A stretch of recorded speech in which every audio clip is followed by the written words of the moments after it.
समादरणीय आर्य बंधुओं, माताओं, बहनों, बहुत ही सुंदर वातावरण में हम सब परमात्मा का चिंतन करने बैठे हैं। आज नया विषय आपको सुनाते हैं। आज श्राद्ध पक्ष प्रारंभ हो रहा है, ठीक है ना? इसी पे चर्चा कर लें।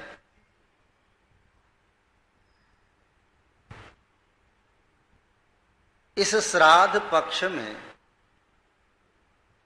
लोग गया जाते हैं, गया बिहार में, जहां से हम आए हैं, और हमारा ही जिला पड़ता है। पहले गया जिला में थे, अब नवादा जिला हो।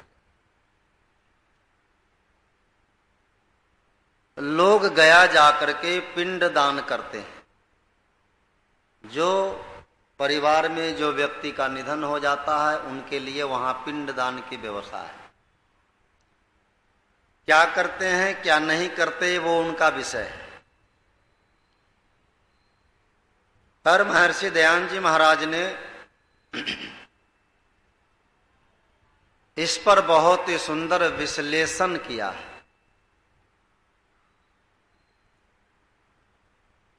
हमारा परम कर्तव्य है कि महर्षि दयानंद जी महाराज ने जो विद्या हम सबके समक्ष प्रस्तुत किया है, उस विद्या को हम अपने जीवन में ग्रहण करें और उसका प्रचार करें। इसीलिए मैं आज ये बातें आपके समक्ष रखना चाहता हूं। गया श्राद्ध आखिर है क्या? इससे मिलता क्या? क्या गया श्राद्ध से हमें मुक्ति मिल जाती है? इसके संदर्भ में ऋषि कहते हैं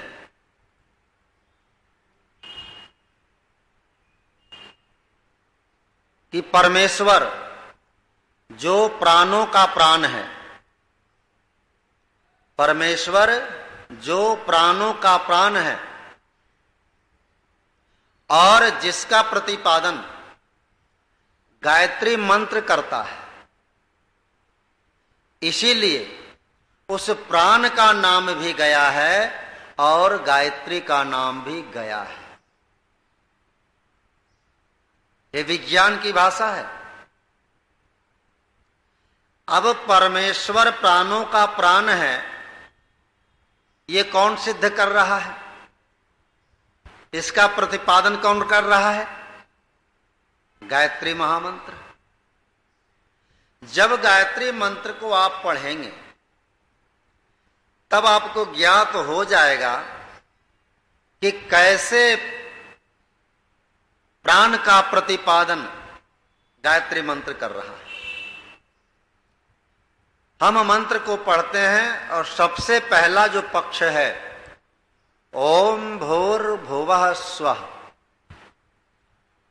ओम परमात्मा का मुख्य नाम है, निज नाम है, जिसका हम ध्यान करते हैं। भूर्भुवः स्वः, इस मंत्र के अर्थ को आप समझने का प्रयास कीजिए। ऋषि ने कहा है कि मंत्रों को पढ़ो और उसके अर्थों को समझते जाओ, उसे अपने जीवन में धारण करते जाओ। इसका सीधा सा अर्थ है, हे प्राण प्रिय, दुख विनाशक, सुख स्वरूप। प्राण प्रिय कह दिए तो परमात्मा का प्रतिपादन हो गया ना। जो प्राण परमात्मा ने हमारे अंदर दिया है, उस प्राण से भी प्रिय वो है। कौन? परम पिता परमात्मा। प्राण प्रिय, दुख विनाशक, दुख को दूर करने वाले, श्रेष्ठ, सुख स्वरूप, सुख को देने वाले, श्रेष्ठ तेजस्वी पाप नाशक देव स्वरूप परमात्मा हम आपको अंतःकरण में धारण करें, जो हमारी बुद्धियों को सन्मार्ग की ओर प्रेरित करे। इससे स्पष्ट दिखता है कि प्राण जो है उसका प्रतिपादन करने वाला परमपिता परमात्मा है, और जिसे हमें ज्ञान मिलता है, राह मिलता है, वह है गायत्री मंत्र। और शास्त्रकार यहां तक कहता है कि गायत्री मंत्र के अर्थ सहित जाप करने से प्राणी को मुक्ति मिलती है। इसीलिए गायत्री का जाप करना चाहिए। इसीलिए इसे मुक्ति मंत्र भी कहा जाता है, महामंत्र भी कहा जाता है। लेकिन इस मंत्र का लाभ हमें तभी मिलेगा जब इसके अर्थों पर हम ध्यान रखेंगे।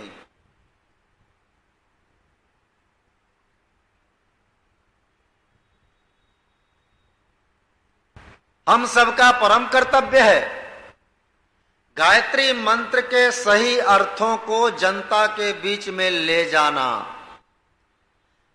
जहां से मुक्ति का मार्ग प्रशस्त होता है। एक बात और ध्यान दीजिएगा, प्राण मान लिया जाए, जो कहा गया है इसमें परमात्मा का चिंतन करना ही गया श्राद्ध है। परमात्मा का चिंतन करना क्यों? क्योंकि परमात्मा के चिंतन करने से ही व्यक्ति को मुक्ति मिलती है, अर्थात दुखों से छूटता है। परमात्मा का सानिध्य लाभ जब प्राप्त होता है। और दूसरा, प्राण जो है हमारे शरीर में बैठा हुआ, उस प्राण को नियंत्रित करने के लिए ऋषि ने क्या कहा है जी? प्राणायाम करो।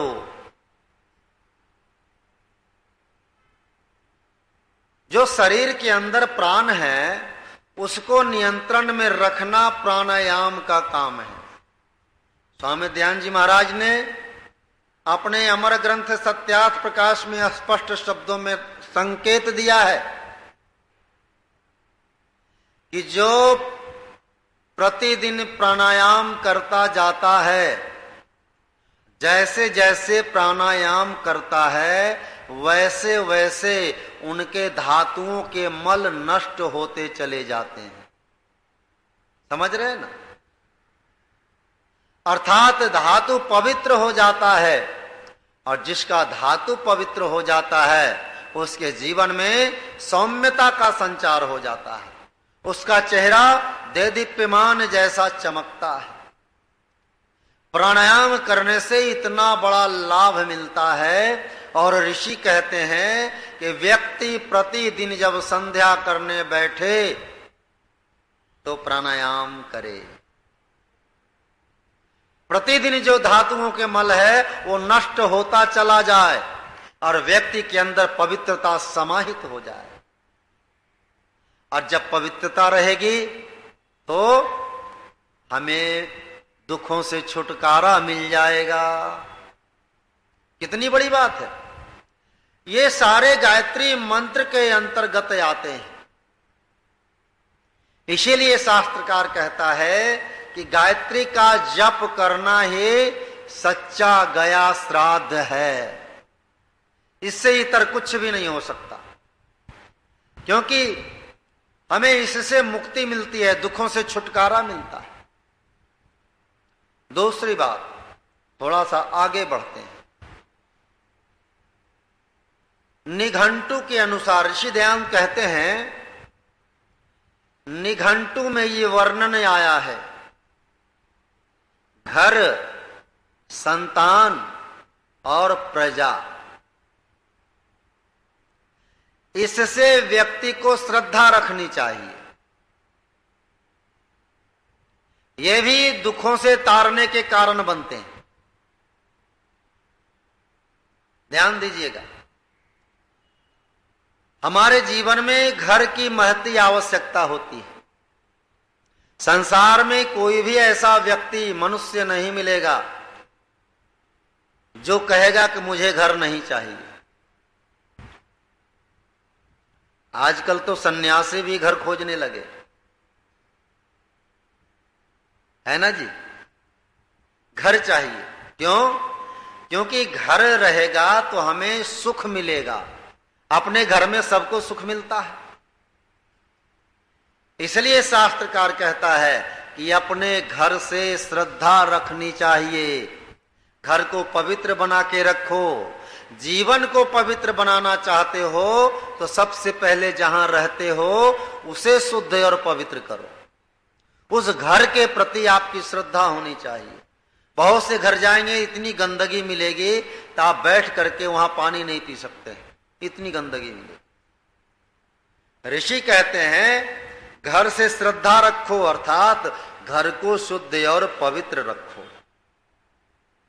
घर के प्रति अपनी श्रद्धा रखो।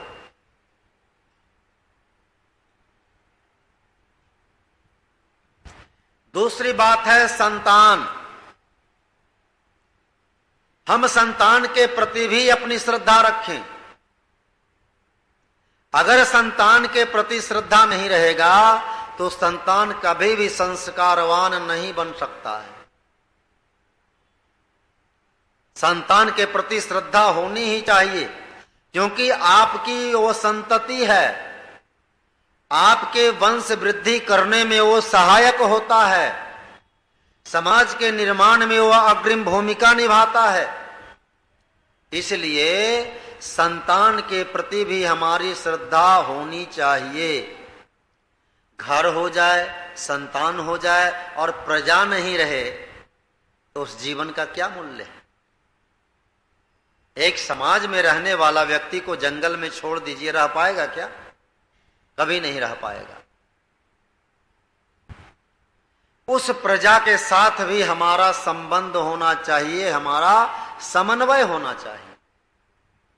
ऋषि कहते हैं कि निघंटु के आधार पर घर, संतान और प्रजा, इन तीनों से व्यक्ति को अपनी श्रद्धा रखनी चाहिए, ताकि इस श्रद्धा से जो व्यवस्था बनेगा वो दुखों से तारने वाला होगा, और जो दुखों से तारता है वही हमारा गया श्राद्ध सार्थक हो जाता है।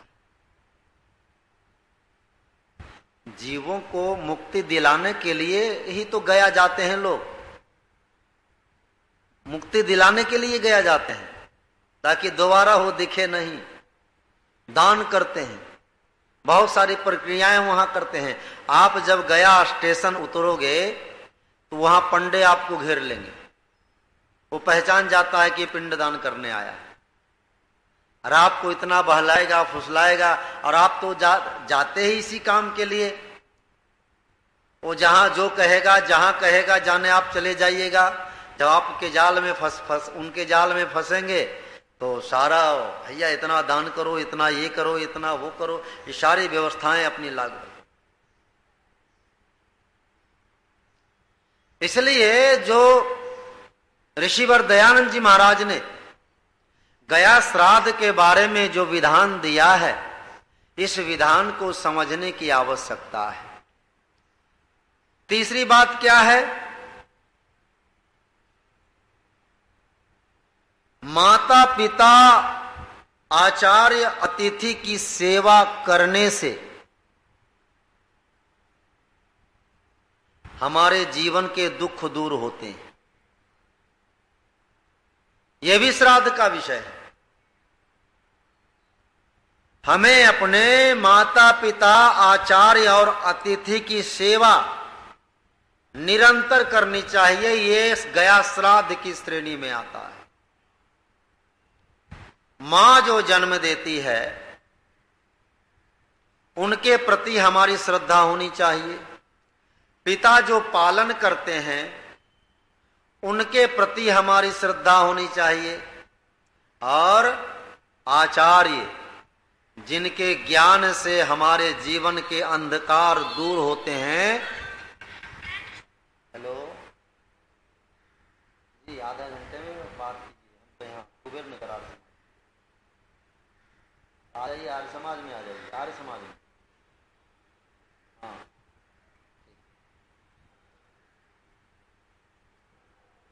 जो आचार्य के माध्यम से हमें ज्ञान मिलता है, जो हमारे जीवन के अंधकार को दूर करता है, उस आचार्य के प्रति भी हमारी श्रद्धा बनी रहनी चाहिए और जीवन पर्यंत बनी रहनी चाहिए। एक अतिथि होते हैं, अतिथि के बगैर हमारे जीवन के संशय दूर नहीं होते। अतिथियों का हमारे जीवन में बड़ा ही महत्वपूर्ण स्थान है। हम अतिथि यज्ञ के होता बने, अतिथियों का भरपूर सम्मान करना चाहिए। अतिथि जब आते हैं, अतिथि किसको कहते हैं? जो विद्वान होता है, जो धर्मात्मा होता है, जो ब्रह्मचारी होता है, जो विद्या का बल देने वाला होता है, जो सारे संशयों को मिटाता है, जो हमारे जीवन में प्रेम का संचार करता है, ऐसे महानुभावों को हम अतिथि कहते हैं। इनका जीवन में बहुत ही सत्कार होना चाहिए। इनके माध्यम से हमारे जीवन से अज्ञानता दूर होती है, ज्ञान का संचार होता है। इनका भी भरपूर सत्कार किया जाना चाहिए और ऐसे माता पिता आचार्य अतिथि की सेवा और सब प्रकार के उपकार और उन्नति की सिद्धि करने वाले इन व्यवस्थाओं से हमें श्रद्धा रखनी चाहिए और अत्यंत श्रद्धा रखनी चाहिए। ये क्योंकि यही चार हमें दुखों से तारने वाले हैं। इसी का नाम तो सच्चा गया श्राद्ध है। वहां जाकर के कुछ दान करने से कुछ मिलने वाला नहीं है। हम तो बगल में रहते हैं, आज तक हमें कोई तार नहीं पाया। हम महीना में 4 बार गया जाते हैं। ये एक आडंबर रच दिया गया है गया श्राद्ध के नाम पे, जिस आडंबर से दूर रहने की आवश्यकता है और सच्चा गया श्राद्ध क्या होता है इसे समझने की आवश्यकता। आर्य समाज संपूर्ण मनुष्यों के लिए उपदेश करता है, इसमें किसी प्रकार का विभेद नहीं है। मनुष्यों को संदेश देता है, आप अपने जीवन में किसी प्रकार के आडंबर को स्वीकार मत करना। और आडंबर स्वीकार कब नहीं करोगे? जब आप सत्य को जानोगे, सत्य को समझोगे। आगे ऋषि लिखते हैं कि धर्म से प्रजा का पालन होता है। जहां धर्म से प्रजा का पालन होता है वहां धर्म का संवर्धन होता है।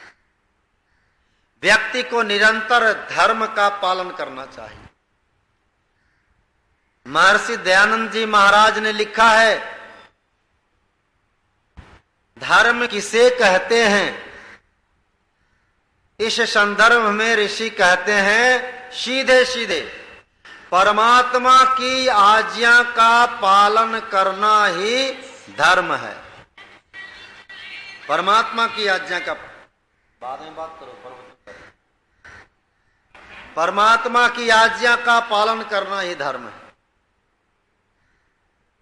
अभी विचार कीजिए, कितने लोग परमात्मा की आज्ञा का पालन करते हैं? न्यून से न्यून लोग, इसीलिए दुखी हैं। और हमारा श्राद्ध जो सच्चा श्राद्ध है वो अधूरा है। चिंतन तो करना ही पड़ेगा। धर्म का अनुष्ठान करना भी सच्चा श्राद्ध कहा जाता है। सीधे सीधे परमात्मा की आज्ञा का पालन। सुख की उन्नति में जो भी व्यवस्थाएं बनती है व्यक्ति को बनाना चाहिए। व्यक्ति सुखी तभी रहेगा जब जीवन के दुख दूर होंगे। जब दुख दूर होंगे हमें मुक्ति मिलेगी ही मिलेगी। वो अजस्त्र स्रोत की धारा में हम स्नान कर पाएंगे। कितनी सुंदर व्यवस्था ऋषि ने दी है। ऋषि दयानंद जी महाराज ने पग पग पर मनुष्यों को सावधान करने का संकेत किया है। उन्होंने कहा है विद्या का प्रचार करना, क्योंकि विद्या के प्रचार से ही अज्ञानता दूर होगी। आज दुर्भाग्य है कि हमारे देश में विद्या का प्रचार बहुत न्यून हो रहा है, वो भी केवल आर्य समाज के माध्यम से हो रहा है। लोग विद्या को समझ नहीं पा रहे हैं। विद्या के नाम पे भ्रांति फैली हुई है। आओ इस पितर पक्ष के अवसर पर हम सब संकल्प लें, हमें विद्या का प्रचार करना है, विद्या को अपने जीवन में धारण करना है। संसार के कल्याण के लिए हमें अपने आप को आगे बढ़ाना है। यही सच्चा गया श्राद्ध होगा। आगे ऋषि लिखते हैं श्रेष्ठ लोगों की रक्षा करनी चाहिए, श्रेष्ठ लोगों की रक्षा करनी चाहिए और दुष्टों को दंड देना चाहिए। इसलिए समाज में अगर कोई अच्छे व्यक्ति होते हैं तो समाज का दायित्व बनता है। उनकी सुरक्षा में ही सबकी भलाई है। इसलिए बंधुओं, माताओं, बहनों, श्रेष्ठों की रक्षा करना हमारा परम कर्तव्य है। और जब श्रेष्ठ बनेंगे और श्रेष्ठ बन करके समाज में एक उदाहरण प्रस्तुत करेंगे, धर्म के अनुष्ठान करने के लिए सबको प्रेरित करेंगे, वेदों के प्रचार के लिए सबको प्रेरित करेंगे, सबको संध्या स्वाध्याय साधना आदि सिखलाएंगे, तो हमारा गया श्राद्ध वहीं सार्थक हो जाए।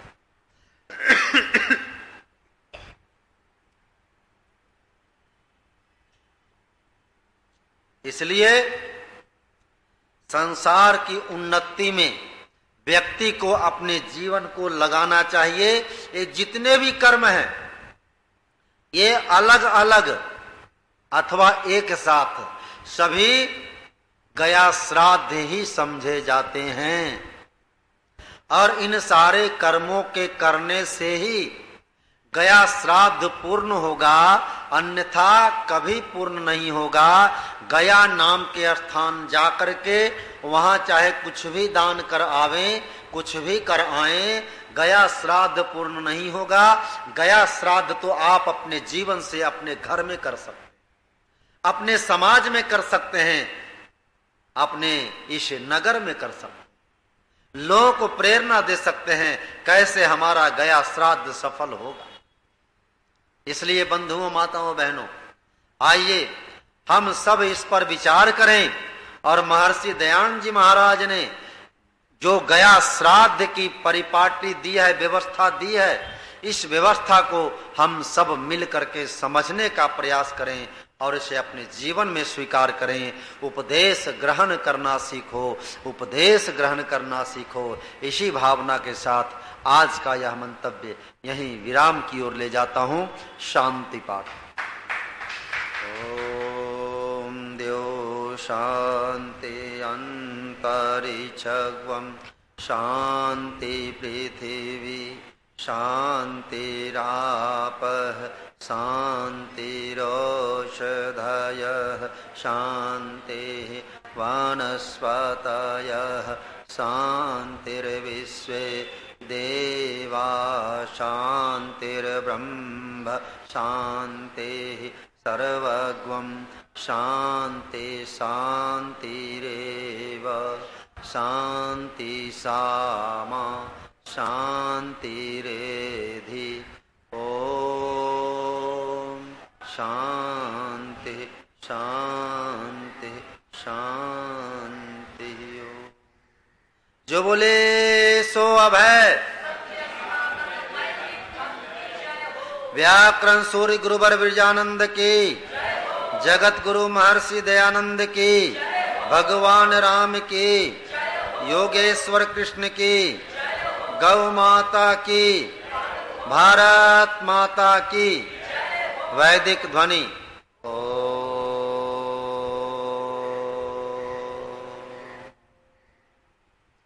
वैदिक अभिवादन सभी को सादर नमस्ते।